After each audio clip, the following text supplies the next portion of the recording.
Ayan, so magandang umaga po, no. So nandito tayo sa publication para kuhanin natin yung mga natatapos na ng mga molder ni Kuya Mimir dito. Okay?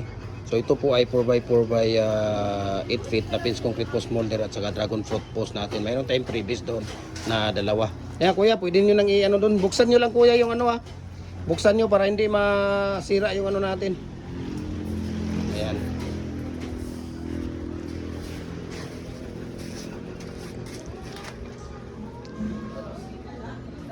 Okay. So busy talaga sila dito sa publication, no. Galingan na to doon. Busy sila dito sa publication. Ayan. So busy sila at dadali na nila to doon sa sasakyan natin. Kinukuha ko lang ito dito, saglit lang ako dito sa publication kasi mayroon din tayong tindahan, no. Kinukuha ko lang, tulong ko na po talaga sa inyo ito mga idol, no. Hindi po ako nagpapatubo dito sa ating mga molder, kaya maraming salamat sa patuloy ninyong pagsubaybay, pagtangkilik, comment and share sa ating mga Facebook page. Follow na po ko sa atong YouTube channel, Jim Hardware and Kukulamber Concrete Products, at saka sa ating tawag dito Facebook page, Jim Hardware and Kukulamber Concrete Products, sa ating personal Facebook account, Felix Tan Pagikan Jr. Ayan, para updated po kayo sa ating mga video. Ito po ay 4x4 by 8 feet po natin na pins concrete post at dragon fruit post. Mabuhay po tayo, God bless po sa ating lahat, no. And so punta tayo dito sa kay Kuya Mimir. So nandito si Kuya Mimir, no? Busy dito si Kuya. Anong oras na matapos Kuya? 4? Ayan, mga 4 daw ito matatapos. Ha? Kaya lang isa. Ayun. So tingnan natin. Sinisilip-silip pa ni Kuya Mimir dito kung yung mga katarantaduhan dito nangyari. Walang iya to. Ayan. Bakit ang dilim dito? Ayan. So busy sila talaga dito sa publication. Ito yung mga ginagawang hollow block natin, molder. Ayun o. May mga guhit na, mga accessories natin. Ayan, makikita ninyo. Okay, dito. Ayan, mayroon na tayo dito. May electric fan pa dito para matuyo yung ano natin. Ayan, yung double natin na tapos ito. Tapos yan. Tapos ito. Okay. So, nililinisan lang nila ito. Ayan. So, ang dami natin dito mga tawag dito. Mga hollow block.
Okay, so pwede nang matanggal. Ayan, pwede na nila itong ibaba. Ano, baba natin? Full wheel pa. Full wheel pa pala to. Full wheel pa pala to. Ayan. Full wheel pa si Kuya Mimir dito pala. Ayan o, full wheel pa yung ilalim. Ayan. Diba? Dito sila ni Kuya Ray. Nakuha ko na yung Kuya. Pinadala ko sa'yo. Ayun. Pula ni Kuya Ray. Okay. So, ikakarga nila doon sa elf natin. Ayan. So, magkakarga sila doon. Ano lang yun yung paggawa natin ng molder.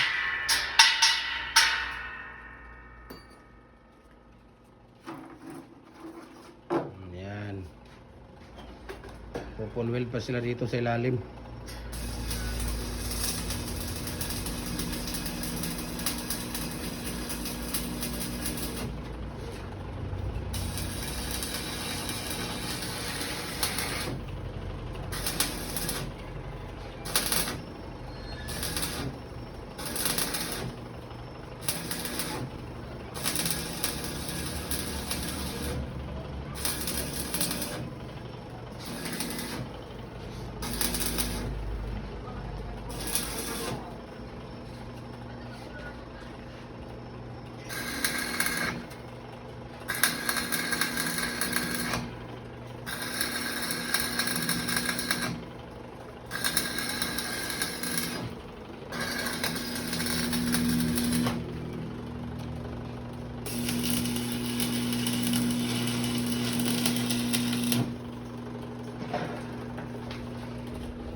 Sana sila yun, no? Pang last na nila yun. Okay, pang last na nila yun nakuha. Okay, maraming salamat, anak. Kuya, thank you so much, kuya. Ayan.